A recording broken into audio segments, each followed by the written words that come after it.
bienvenue dans ma classe. Alors moi je viens de Grenoble, de la région de Grenoble. Est-ce qu'il y en a qui sont de Grenoble? Non? Non. Alors j'écris en fait depuis 35 ans. On dirait pas comme ça mais je suis vieille finalement. Et donc je suis là-bas en bas, vers la grande porte magnifique, l'entrée de ce magnifique village de Caractère. Et je suis ravie d'être pour la première fois de venir à cette fête du livre. Et j'ai écrit donc, parce que tout à l'heure on vous a dit le thème c'était votre passage. Alors moi j'ai saisi le thème parce que il y en a, ils se sont dit peut-être il y a un thème, mais bon en tout cas moi je l'ai saisi et du coup j'ai créé ce livre, Balade douce dans les passages secrets de la vie. Alors ce thème de Chalancon m'a inspiré et du coup je vais vous lire quelques textes. Alors il y a des photos parce que bien sûr les passages secrets c'est plein d'endroits que j'aime beaucoup, que j'ai pris en Isère, en Savoie et dans le Cantal. Alors je vais vous lire donc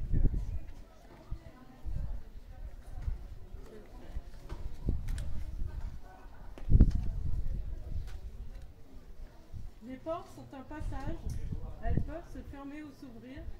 Elles indiquent aussi que nous ne sommes que de passage sur cette terre.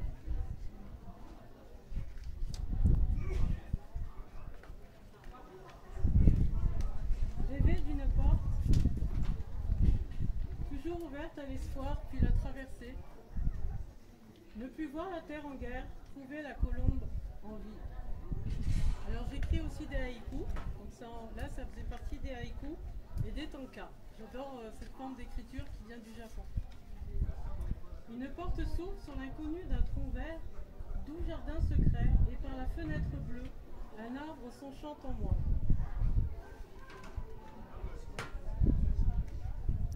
Et là un texte un peu plus long, avec une porte qui se trouve dans la cité de la Villeneuve à Grenoble. Cité dont on a beaucoup parlé en mal, mais qui finalement révèle de beaux secrets et de beaux endroits. La porte du château était close. Je restais dehors à la rue. Longtemps la nuit m'a parcouru, mes larmes coulaient sur la grille rouillée, puis j'ai décidé de tourner le dos à cette fermeture définitive. Dès lors, d'autres portes se sont ouvertes. Un jour, alors que j'arrivais à la cité Villeneuve, une porte m'a ouvert ses bras. Un magnifique espadon à tête de licorne m'a accueilli et je tombais dans son espace bleu. Voilà, donc ça c'était pour vous présenter et vous lire quelques passages de Balade douce dans les passages secrets de la vie. Et puis il y a celui-ci que je voulais vous présenter avec quelques textes que j'ai choisis pour vous, car je suis violoniste et en tant que violoniste, souvent on apporte du bonheur, la musique apporte du bonheur aux personnes et du bien-être. Et mon violon, il a eu envie de parler aussi des injustices de ce monde. Pour un soldat survivant. Quand tu es né, tu ne savais pas les blessures de la vie, les tourments armés des blessures invisibles. Quand tu es né, avais-tu accepté ce destin de voir ton ami de 20 ans se faire tuer devant toi en pleine guerre? Quand je suis né, savais-je que je souffrirais autant de maux qui ne se voient pas, de plaies ouvertes en dedans et dans mes cellules le cancer? Tu t'es engagé vaillamment, toi, le soldat, pour défendre ton pays. Ayant vu le pire de l'humain, tu ne peux plus dormir en paix, la guerre a pris ton âme. Blessure invisible et crue, inconnue du reste du monde, avec elle tu portes seul la croix des braves oubliés, personne ne voit tes larmes. Handicapé de l'intérieur, je le suis comme toi, soldat de la vie, de la route, mère orpheline d'une enfant partie au ciel si tôt.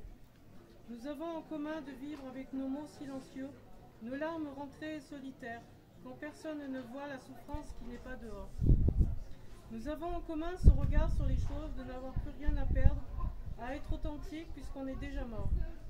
Mort au monde de l'apparence, nous sommes de l'intérieur, pour aller à l'essentiel, trouver la main d'autrui et traverser l'amour. Traverser l'amour et s'y baigner comme une nouvelle peau qui guérirait les blessures, se donner en solidarité dans un don de paix. Et renaître pour sourire infiniment guéri, dans la rassurance d'un monde où les mots ne tueraient plus, où les armes seraient